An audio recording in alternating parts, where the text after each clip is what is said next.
Broadcasting live. It's America's longest running talk show on computers. It's Computer America, bringing you the biggest names in technology with guest interviews, new products, and your emails. Listen live at computeramerica.com on any device around the world. Email the show at live@computeramerica.com or find us on social media. Be sure to check out our website for contests, giveaways, show notes, live video stream, podcasts, and more. You're listening to Computer America.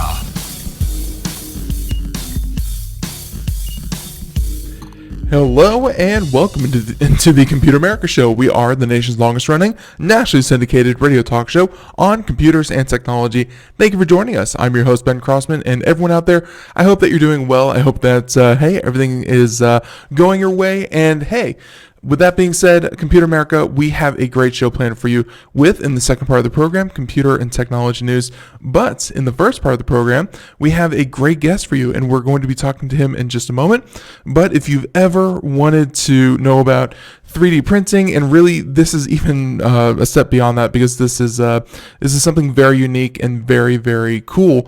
Really the first time we've had something like this on the show in a long time, where it's, truly detailed sculptures, and this is just going to be a lot of fun. So everyone, sit back, relax as we get things started here. First things first, computeramerica.com. That's where you'll find everything, including a link to today's show notes. It will have a link to our guest website, any articles that we do, any products that we talk about, anything and everything will be there at computeramerica.com. Also, while you're there, be sure to check out some of the recent articles, reviews, things like that. And just a quick reminder, of course, CES, early January, we're going to have a lot of things coming out with that. So, hey, be sure to look forward to a lot of content coming from that as well.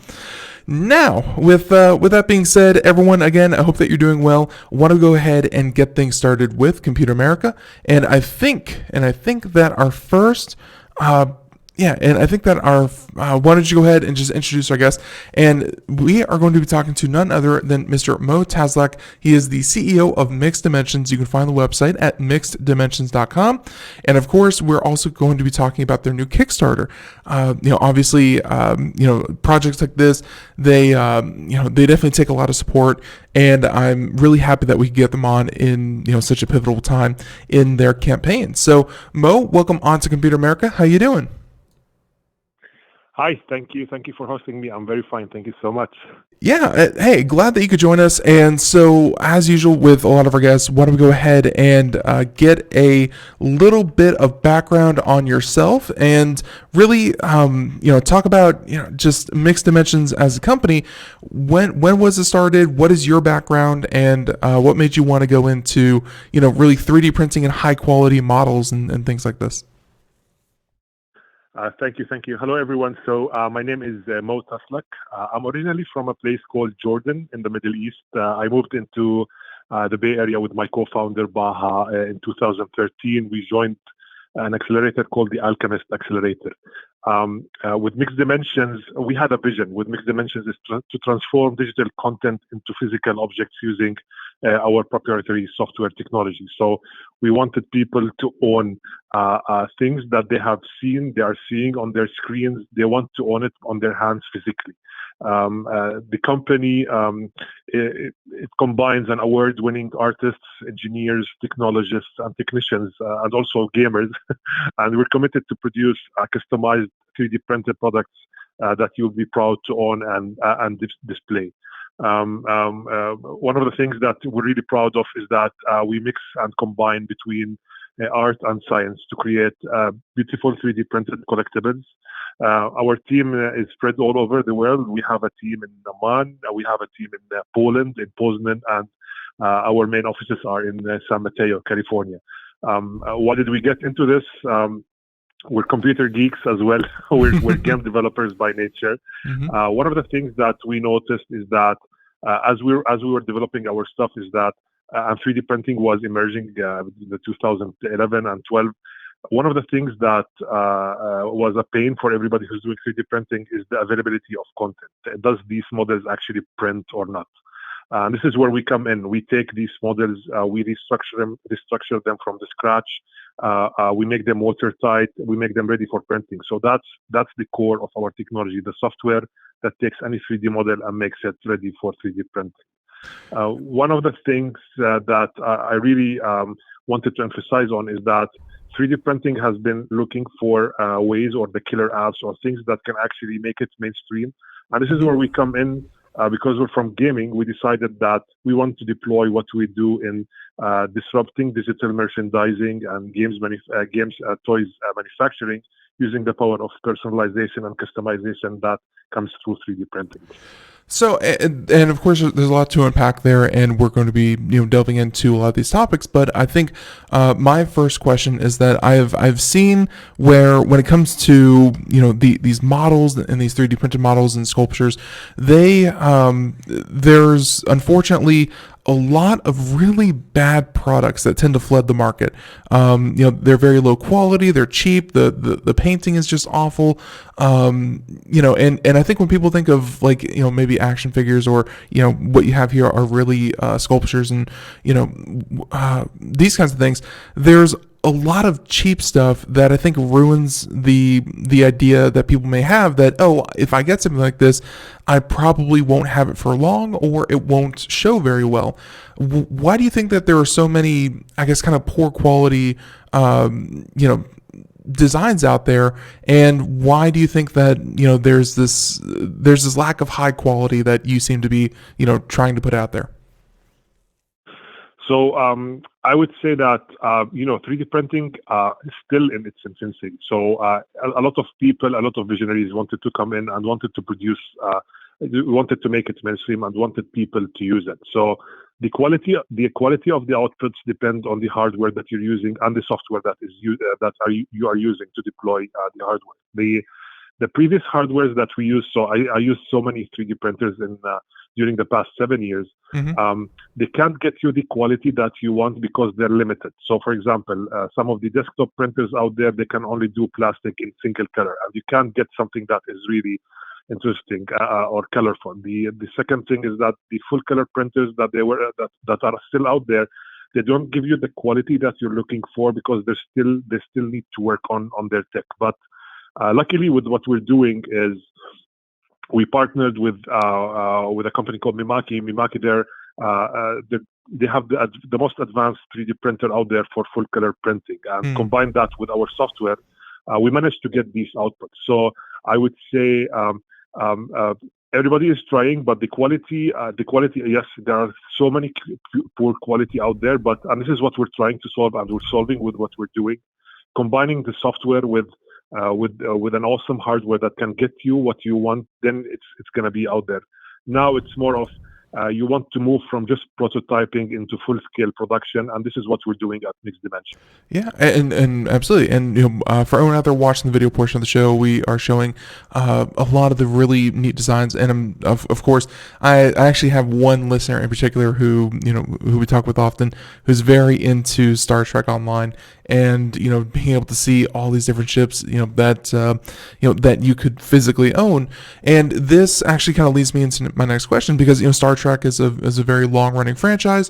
I'm not sure who exactly owns the rights to these things, but let's say people have a character for their favorite video game. Let's say World of Warcraft, and they wanted their avatar. Let's say they a Star Trek ship or anything else. I think this may be like a Sekiro kind of model. When it comes to printing and making these things and selling them, is there any or I should say, are there any kind of legal hurdles that the average consumer has to really worry about? Or, like, are you not allowed to make trademark or copyrighted material? What are the rules when it comes to, actually choosing a model to get? Yeah, you're totally right. So the most important thing in our work is that we don't produce anything that we don't license. So we need to license everything that we're working on. So we respect the property of all the games and all the franchise out there. So if once what you're going to be seeing on our website is that you're going to see Star Trek Online. Then we're pushing more game developers and game publishers and even license owners to work with us. So when it comes to Star Trek Online, we're working with a company called Cryptic Studios. They're a gaming studio. Mm-hmm. The thing that we're working with Cryptic on now, they have as you're customizing your ship, there's something called a shipyard. You go there, you pump your ship, you choose textures, you improve it, you build on it, and then you can hit print. So we're actually embedded within the game itself. That's what really we cool. do is that yeah, thank you. So it's like we take a snapshot of the ship and we then prepare the model using our technology to make it ready for printing, and then we do the output. So what we do in terms of printing, whether it was a character, whether it was a vehicle or a ship, depends on our license agreement with the license owner. No, and of course, thank you for answering that. And I also hear that you also work with miniatures, which can be used for anything from Warhammer 40K to Dungeons and Dragons and things like that. You have quite the you have quite a lot of different things that I guess as you bring artists on, they're going to have different specialties. Do you have any in particular that that you see them and you're like, wow, these are really cool? Like, do you have a favorite kind of line? For me, mostly when I look at what I'm doing, so I'm a gamer, and my issue is that as I'm playing Fortnite or Overwatch or all these games games are all based on customization and personalization. And I don't know if you played World of Warcraft as well. Of course. So you've built that character for the past, you build it for years and years and years, and then having that possibility to 3D print it is something that to physically own it is something that is really emotional for you, because this is something that you build. This represents you. So that's one thing.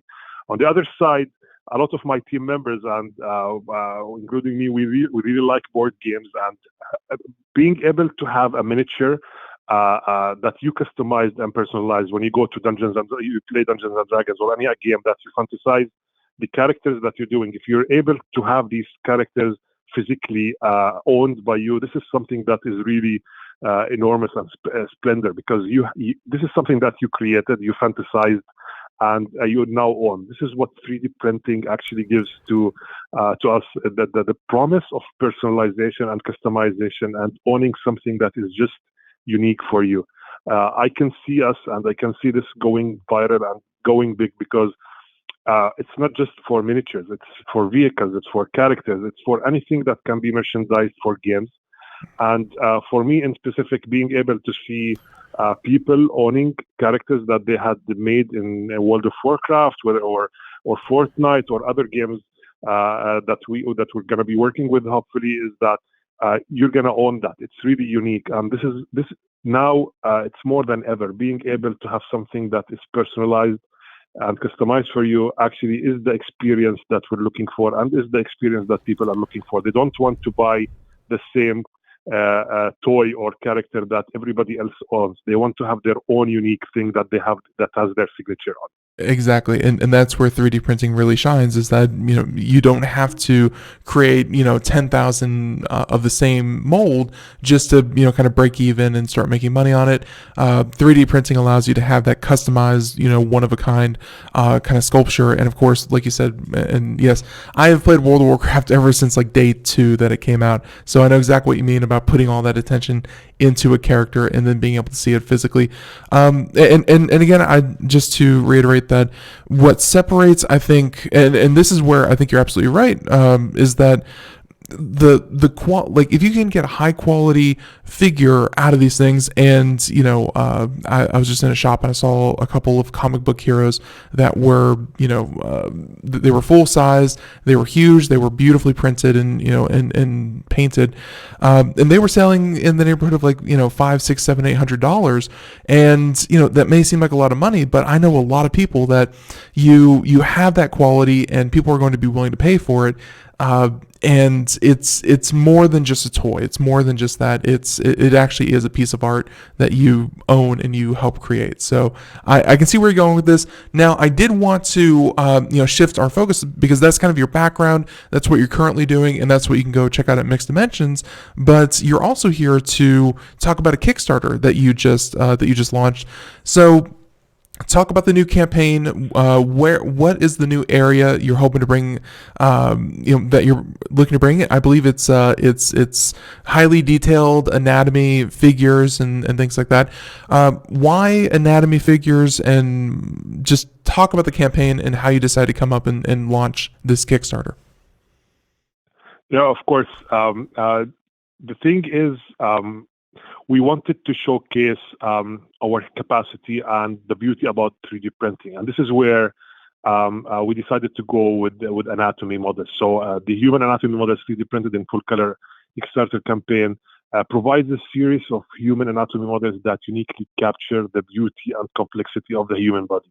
The models are anatomically correct. They're highly detailed. Fully 3D printed, full color 3D printed, using best printing technology and our software. It's all based on. So most of us were born as artists, as designers, and when we started drawing, we did this stick guy, and then we started sketching and doing work and seeing that in front of us as in painting and in sketching. But what now we're able to see that physically 3D printed in front of us. Being able to do that actually inspired us. So now we're pushing this. This is a new, let's say, this is a new way for us to show that 3D printing can go into different other industries. It can be shown in for medical people. It can be shown for students, for artists. It can be used as a showcase for everything that is really interesting. And this is a first and of a series of campaigns that we're going to be pushing. Starting with this, showed us how people are interested in what we're doing, how they are interested in the details, and it showed that there's a lot of support towards this type of let's say a line of what we're doing. Yeah, and of course, this is very interesting because actually, my brother, when he was younger, he was in pre-med, and we used to actually have a couple of models where he could take it apart and see the organs and things like that, and it was extremely helpful in his education to of course you can read it in a book, you can see it in pictures, you can I'm sure nowadays they have videos that explain it and things like that, but being able to kind of hold these models in your hand, and especially for education and research purposes, it's something that just, I guess, triggers a different part of your brain to actually be able to hold these things. Is that really your target audience? Is students in education? Is this for arts? Is this for what is this campaign eventually going to be for? Yeah, you're totally right. And to reiterate on you, so for many of us, so our love for the human and for began as kids. We drew our first six figure bodies with smiling faces. We grew older. We bought anatomy books, tirelessly studied in college and postgraduate programs. We learned crafts of understanding the human body, and artists and scientists and medical professionals. This campaign is actually targeted for them. It can be used for artists, for doctors, for nurses, for teachers.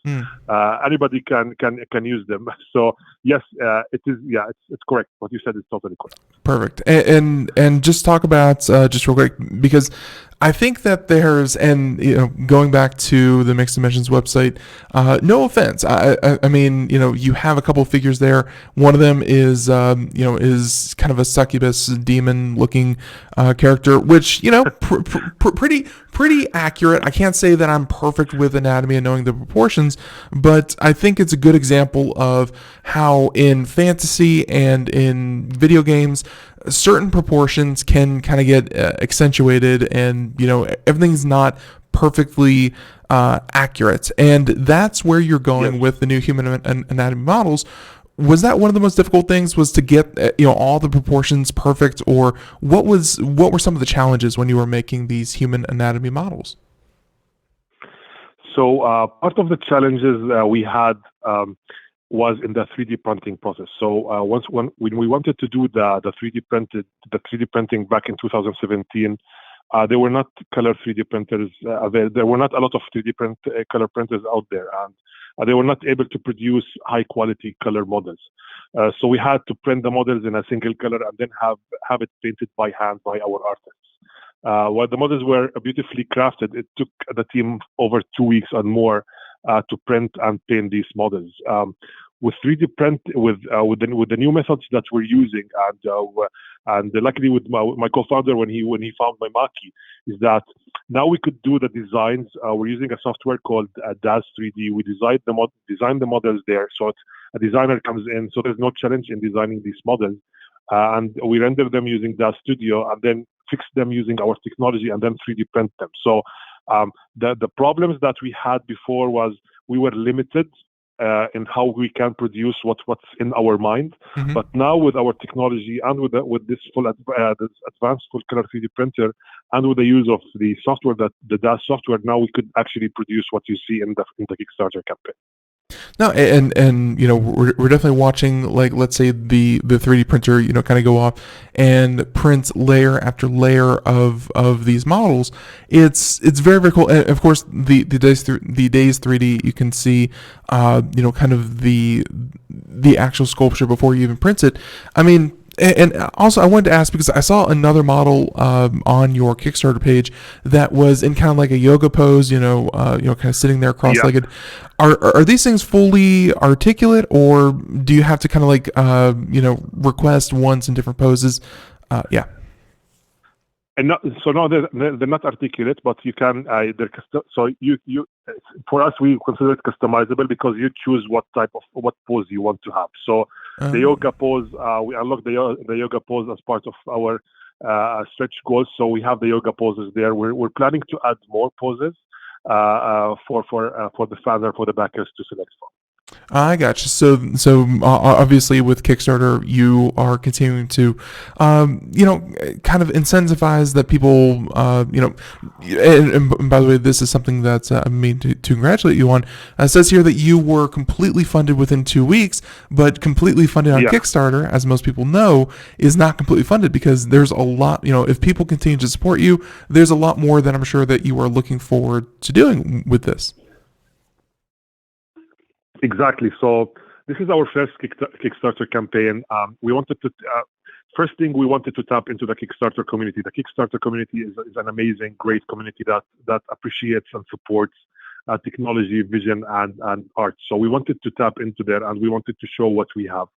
Being able to get funded shows how the Kickstarter community actually reacts to projects like this, and it entices us to be able to produce more projects as we move forward. It also showed us that this line of work can actually be part of our product roadmap, because with 3D printing, sky is the limit. You just need to select the vertical or the line that you want to work on, and then push it. That's one thing. And the other thing for me, I wanted to show how great and how splendid these models look like, because whenever I go and want to sell what I have for a gaming company or anybody, when they see the complexity and the outputs and how beautiful these models look like, they're going to say, okay, guys, now we could work with you. So I have different goals in this, but thank God that I'm achieving them. No, absolutely, and I really do think that kind of what you have showing off here is very, very impressive. And by the way, I do also want to say that at the very end, I'm glad that so many Kickstarters, they're like, we're going to do this, it's going to be great. You actually do have a part in your campaign for risk and challenges, where you kind of tell people that hey, we've been doing this for so many years. We're going to do our best, but there are risks to doing this. So I'm not saying that I'm not saying that there's any people should be afraid to back something like this. I'm just glad that you are giving a sense of realism, and I wanted to talk a little bit more specifically about why Kickstarter and how you feel about the platform itself. Really, if you wouldn't mind, because Kickstarter is kind of getting that reputation that even really successful campaigns don't seem to, kind of deliver on their promises. And I guess as a new company going into the Kickstarter community, it's probably best to kind of say that, hey, look, we're established, we're a company, we can deliver a product, but here's the reality. I'm not going to sell you on anything that we can't do. How's that been? Just kind of going. First of all, why Kickstarter, and has it been a good experience for you? Of course, it has been a great experience for us. It's been a great learning experience for us to go into Kickstarter to showcase the product. It's like we're doing a marketing and product market fit to what we're doing. So this is a line of products that we're intending to have. Kickstarter, as you know, Kickstarter has a great community of supporters who value art and creativity, and where great ideas become reality. So that's what I believe, and that's what Kickstarter is going to continuously be. What we intended to do in this campaign is that we wanted to be very transparent in everything we're doing. Yes, we're established. This is a product that we have.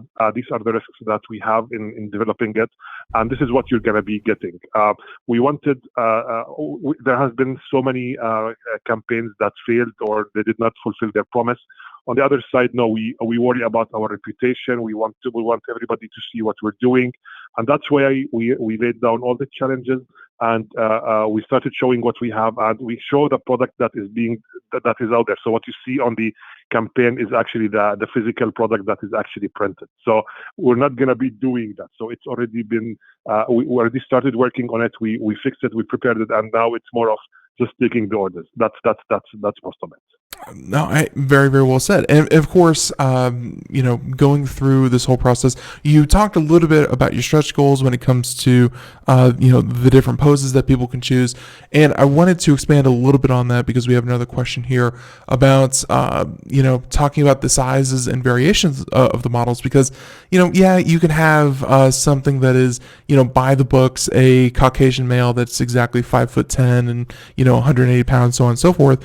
But I'm sure just like you run into with video games and miniatures and things like that, that's not what a lot of people go. People don't go for the exact cookie cutter, what everyone else has. They want some customization, be it different ethnicities. You mentioned different poses, different biological features, maybe changes in weight and things like that.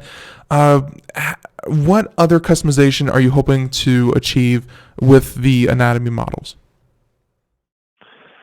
So with anatomy models, we wanted to show different things. The first thing is the customization features that we have. So you can have a full skin model, you can have a half skin, half muscle model, can have a full muscle, you can have transparent with full skin. So there are different types of customization out there. So we wanted to study and see what types of models are actually of interest to the backers. So that's really important in our research, so that it shows where we should put more on our effort.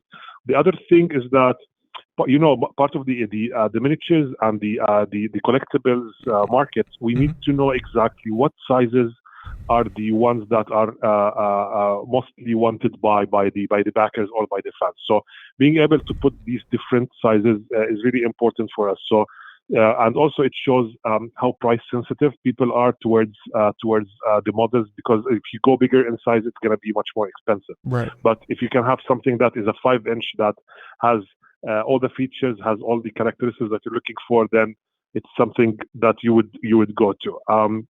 The other stuff is that because we have a very talented team of artists and designers, we're planning to launch more, let's say, ethnicities. So we have a female Asian and we have a male Caucasian. We're going to have more ethnicities out there, different poses.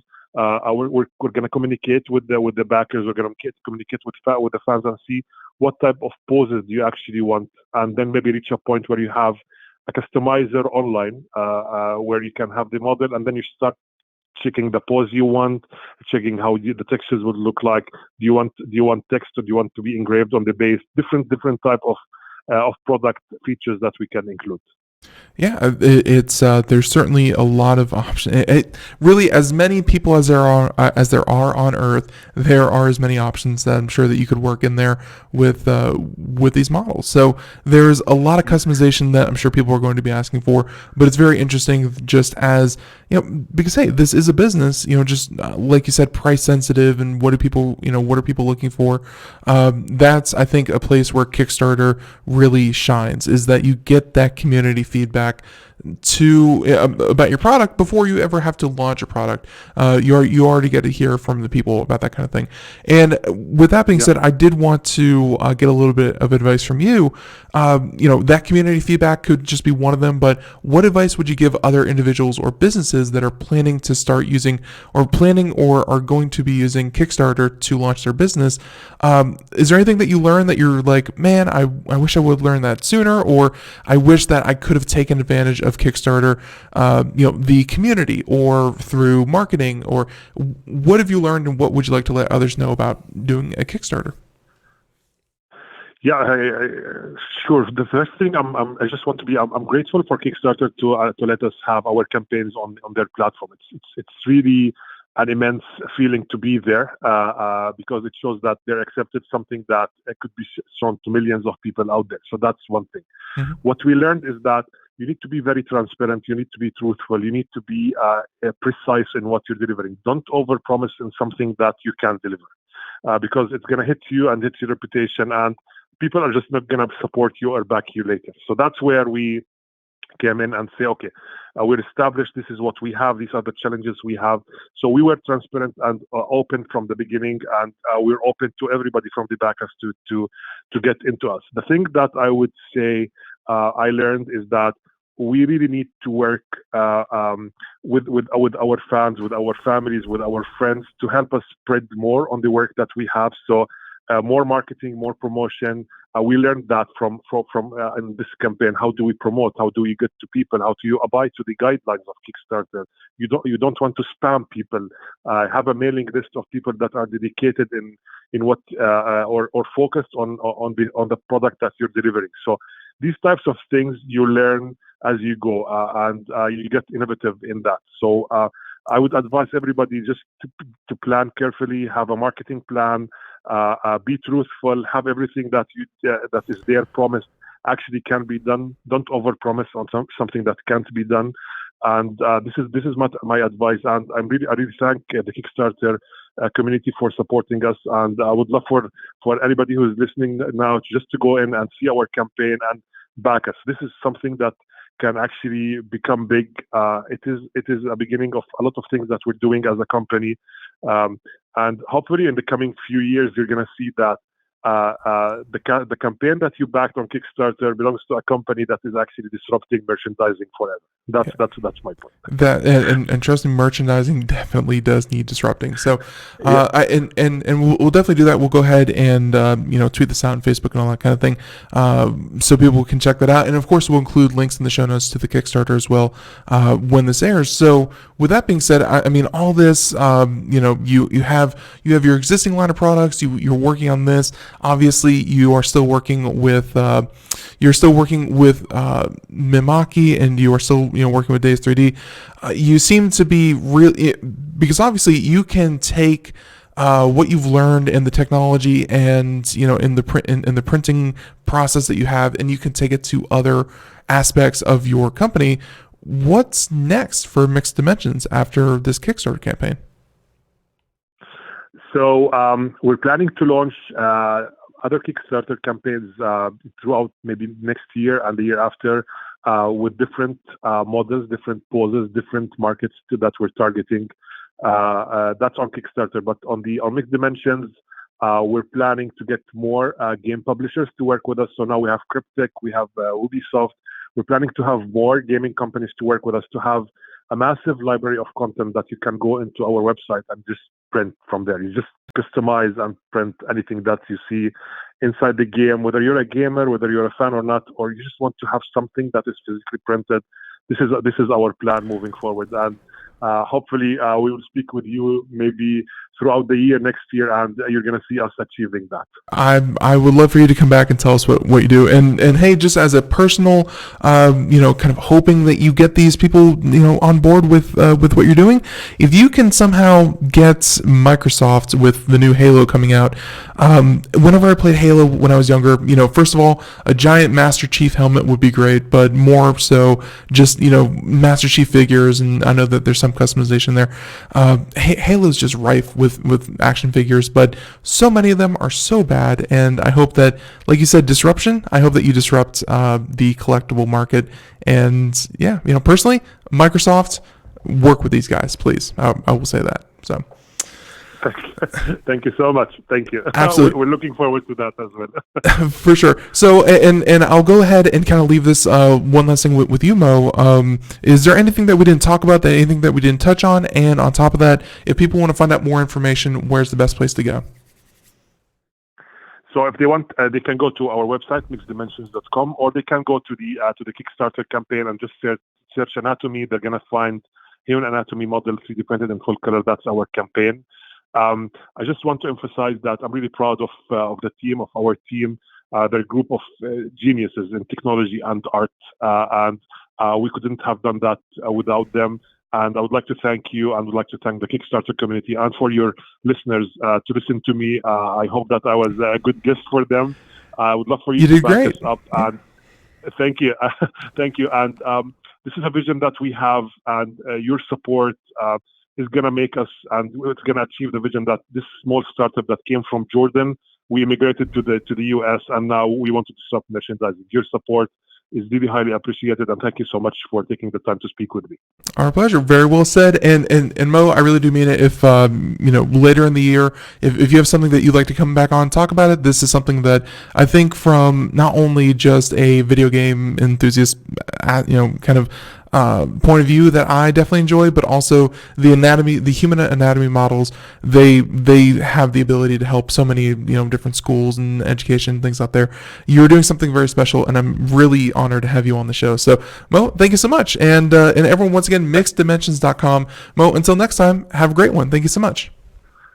Thank you so much. Thank you very much. All right, have a good one. Bye-bye. So everyone there, and hey, so there we go, and we're going to go ahead and say goodbye. But everyone, that was Mr. Mo Taslaq. He is the CEO of Mixed Dimensions, and I'm really happy that he could join us here. If you want to find out more, computeramerica.com.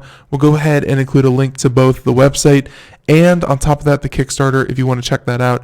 And hey, it's very, very interesting to see their vision, because I really do mean it.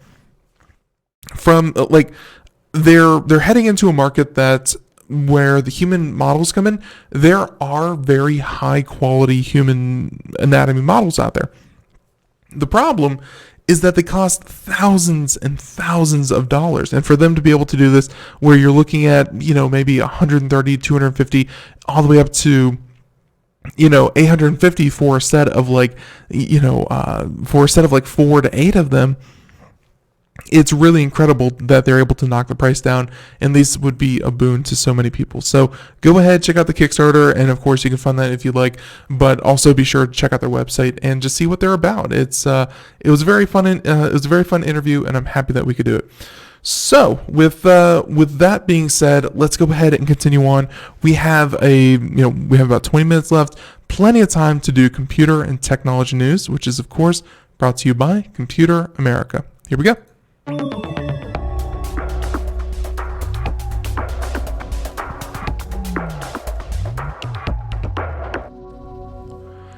Let's go ahead and start talking about computer and technology news.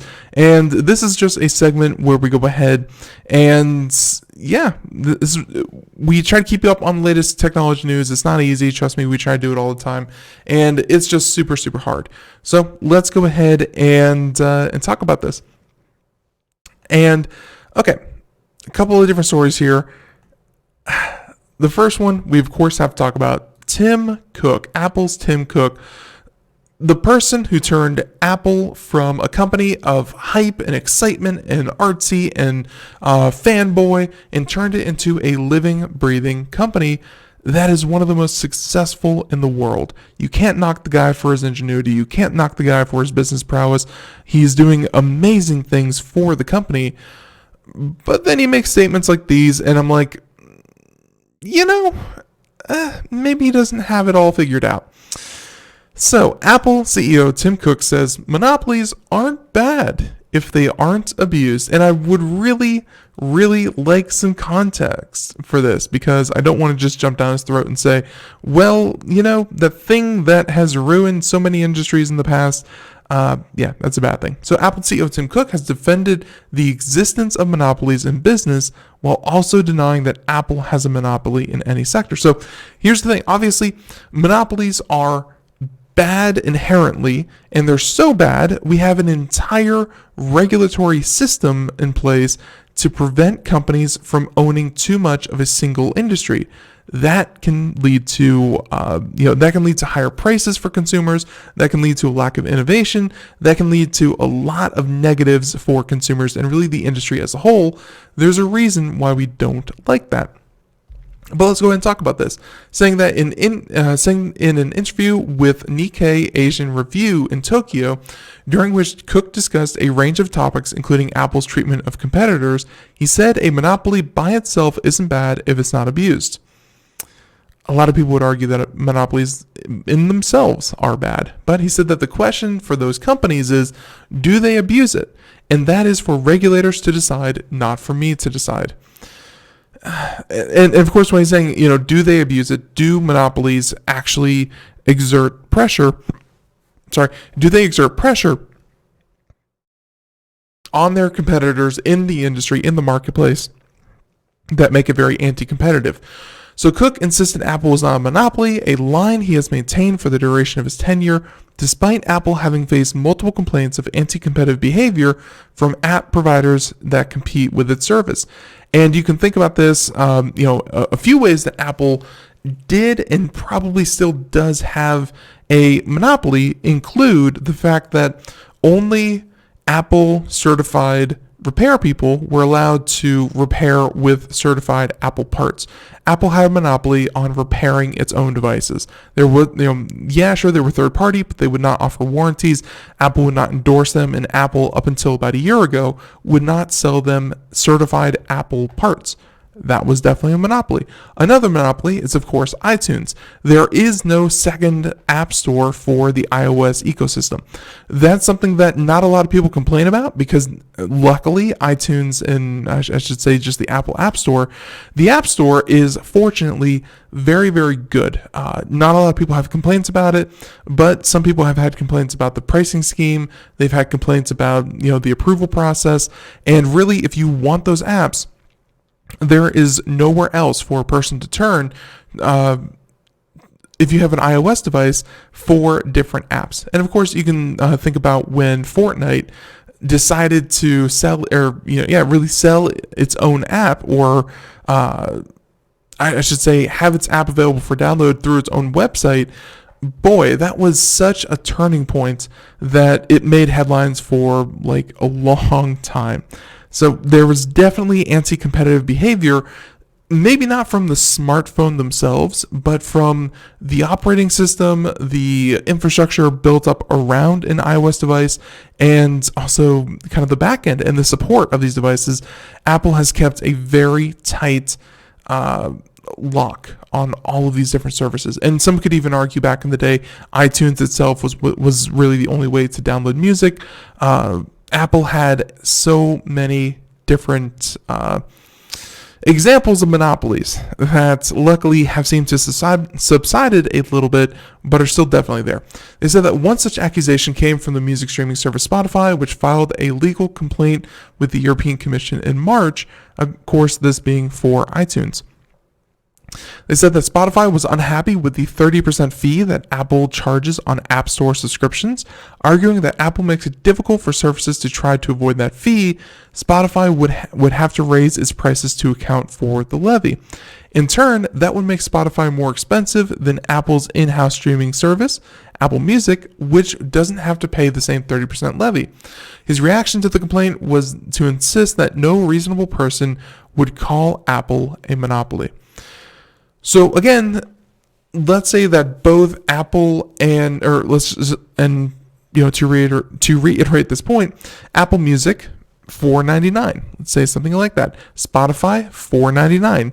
Except Apple, because it is their own product, don't have to pay that 30%. Spotify, on the other hand, does have to pay a 30% fee to Apple to be in the iOS store, which if you're not in the iOS store, you're just not going to get downloaded. And unfortunately, you're just not going to make money using smartphones. Because the Android market, no one really buys there. If you really want to sell your product, you have to be in the iOS store. And of course, if they want to be able to compete, they have to match Apple's price. But at the same time, if they want to continue to operate, they have to pass that fee that Apple charges, that 30% upsell fee, to their customers. Let's just say they suddenly have to go from $4.99 to $5 or $6.99. Hey, that now suddenly Apple Music looks a lot more looks a lot better in comparison. And it's just anti-competitive. So Cook also said that big tech firms were not monolithic and attempted to distance Apple from other companies like Facebook and Google, which have been accused of accumulating consumer data to create near monopolies. Saying you're not a product that's very clear in our minds, Tim Cook said, we don't believe in trafficking your data. So again, by trying to distance himself from the likes of Google and Facebook, Google and Facebook definitely tried to get your data. So does Apple. I mean, don't get me wrong. So much location services are used by Apple that, trust me, Apple has your data. Even if they say it's not their primary focus, they definitely use it for any number of analytics or any other way that they would possibly want to use the data. You are their product. It's just, unfortunately, that's why subscription models have become a thing. That's why, you don't pay for a lot of these things. It's a subscription-based model, and that's where data definitely shines because you get a continuous flow of data and not necessarily a one-off data point. I don't know. Apple has to face the facts just like Google does, just like Facebook does, just like Amazon does. These large companies do have a monopoly in their fields. And if they're not a monopoly, then they're a duopoly. Where even let's just say carriers, it's Verizon and AT&T, with T-Mobile and Sprint, soon to merge. And there you go. You have 3 major carriers in one field. There is a problem with competition in today's markets, and that has to be addressed. I can see how the CEO of one of the companies that is very dominant in the field would want you to believe there's not a problem, because for him, it certainly is not a problem. So there you go. So let's go ahead and continue on here. A lot of different stories, a lot of different kinds of stories. Why not Elon Musk? And yes, this is total bluster. No way this is going to actually happen anytime soon. But let's just go ahead and say that Elon Musk totally believes, yes, that he can revive his plan to power the United States entirely on solar energy. It's a pretty daring plan, but on the surface, I guess he would want you to believe it's very, very simple. Saying that the CEO of the company that sells the Tesla solar roof speaks out, obviously, and yes, Elon Musk has a lot of value to gain if something like this were to be implemented. Saying that the Tesla CEO, whose companies provide solar panel solutions like Solar Roof, shared a video on Twitter on Saturday of the electricity generating tiles taking a beating from a hammer. One fan responded with a 2011 quote saying that Bill Gates described similar technologies as cute, but that the answer is in nuclear power. Musk hit back, saying that it was definitely wrong. Solar power is a gigawatt per square kilometer, and all you need is a 100 by 100 mile patch in a deserted corner of Arizona, Texas, or Utah to more than power the entire United States. Although, of course, the upkeep on that would be monstrous, and then, of course, electricity generation is only a portion of the problem, where of course you need storage solutions as well. Being able to provide enough power is one thing, but enough consistent power, because let's just say there's inclement weather or clouds or anything like that, you could definitely run into problems. So he said that it's a revival of the idea that Musk shared several times that enough solar panels could power the entire United States back in 2015, 2017, and here we are, end of 2019, reviving it once again. He said that the batteries you need to store the energy, so you have 24/7 power, is 1 mile by 1 mile, 1 square mile. He continued that it's a little square on the US map, and when there's a little pixel inside there, that's the size of the battery pack that you would need to support. Really tiny. The plant itself is clearly a flawed idea. Collecting and storing electricity in one small patch of land is just a storm away from knocking the entire country offline. But it illustrates a more realistic proposal that people can meet their electricity demands with zero emission sources. So essentially what he's saying there is that, yeah, you could put all of your eggs in one basket, but probably the better idea is to put solar panels on roofs and everywhere else, so that, hey, everyone has a little bit of solar energy, and you could provide power for the entire United States.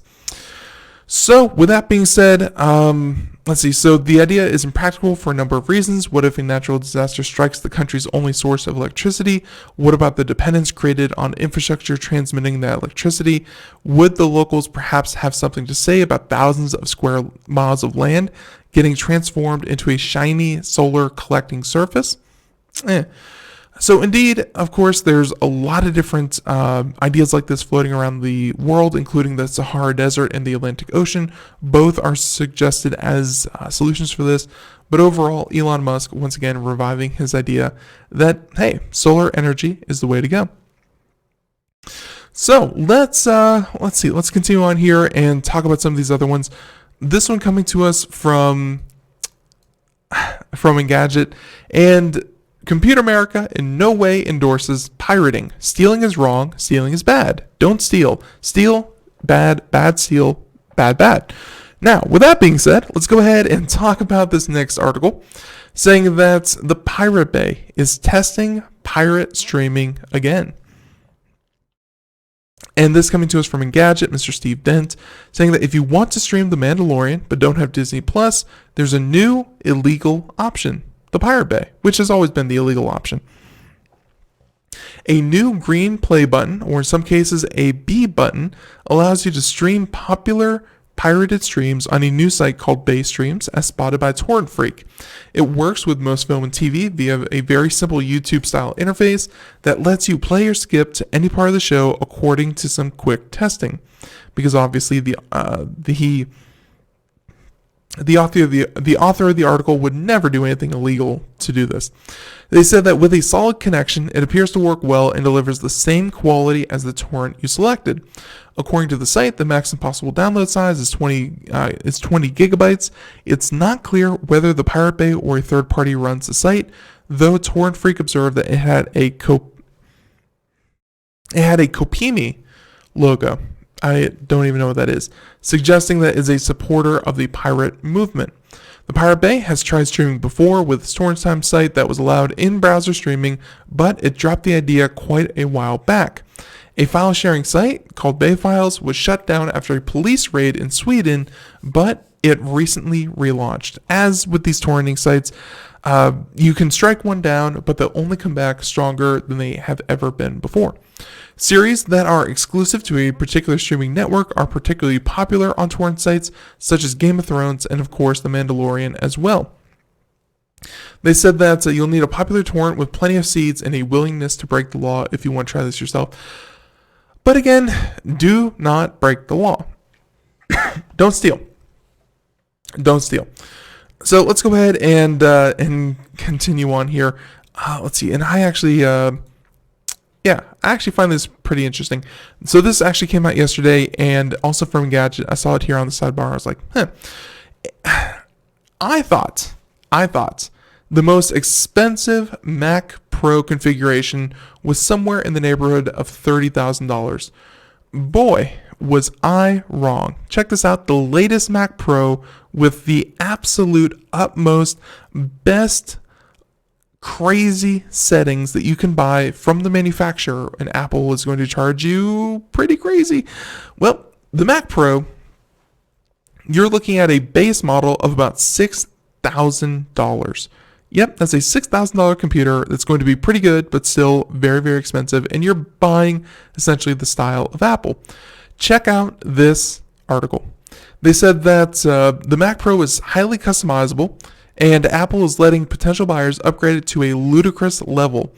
And he said that, well, the top of the line Mac Pro cost about $52,599.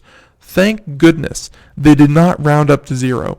I would just be over myself if I had to pay a zero amount. So they said that you get a 2.5 gigahertz 28-core Intel Xeon W processor, which adds about $7,000. And trust me, that's not worth it. That's like a server-based. Well, Xeon is a server-based processor, and man, the majority of people just will never need anything like that. And while upgrading to 4 terabytes of storage costs another $1,400, they're saying that it will offer an 8 terabyte SSD eventually. So the price of this will go up soon. Right now, the top of the line graphics card option are 2 Radeon Pro Vega 2 Duo cards, each with 32 gigs of RAM. That will add another $11,000. It's just so hard to say these numbers. $11,000 on top. They said then that the real stunner, and this is something that I commented on when we talked about this with Darius Derek-Shani, was 1.5 terabytes of RAM. You know, we just recently purchased a computer that was like 4 gigs of RAM, and now we're looking at a computer that can have a combined 1.5 terabytes of RAM. It's just crazy. They said that that is 12 128 gigabytes chips of DDR4 error checking memory, and it cost a cool $25,000.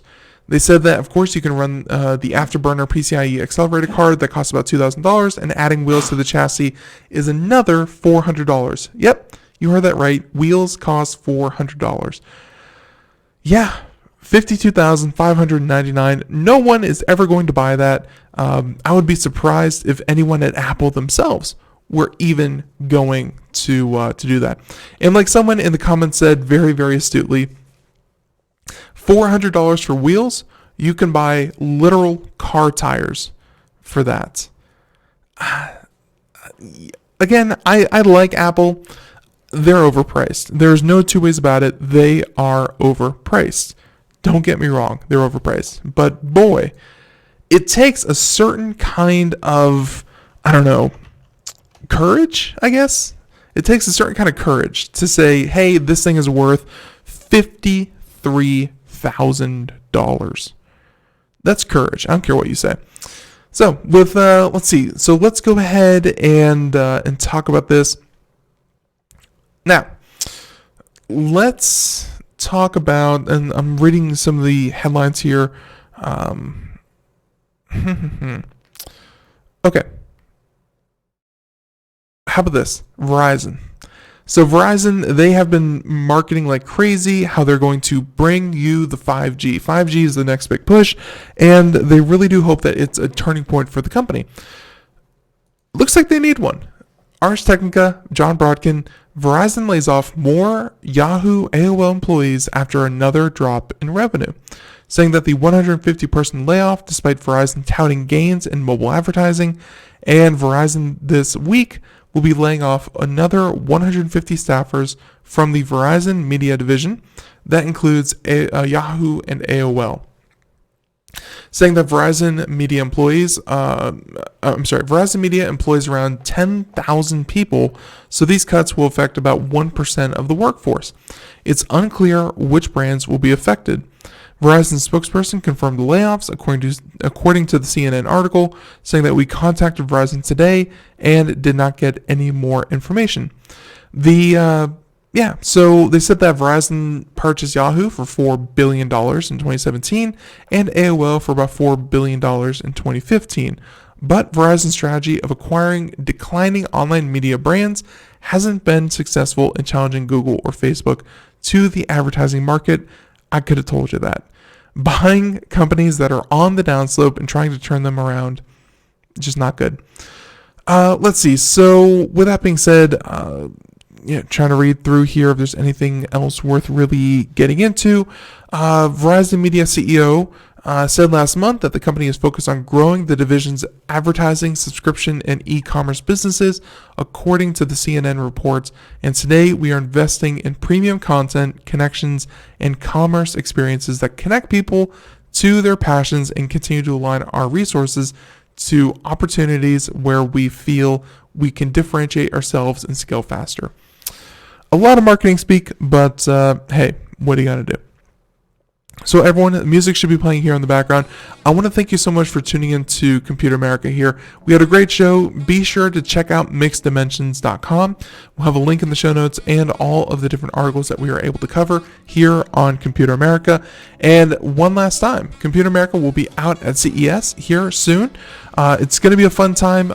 Early January, going to have a lot of guests, a lot of videos and things like that, but we will be running best ofs during the program or during the event, and then afterwards, a lot of these companies that we had the opportunity to meet in person, we're going to have them here on the program for you to enjoy. Everyone, until next time, thank you so much for tuning in, and hey, we'll catch you next time, 4 p.m. to 5 p.m. Eastern, Monday through Friday. Everyone, see you next time. Bye, everyone.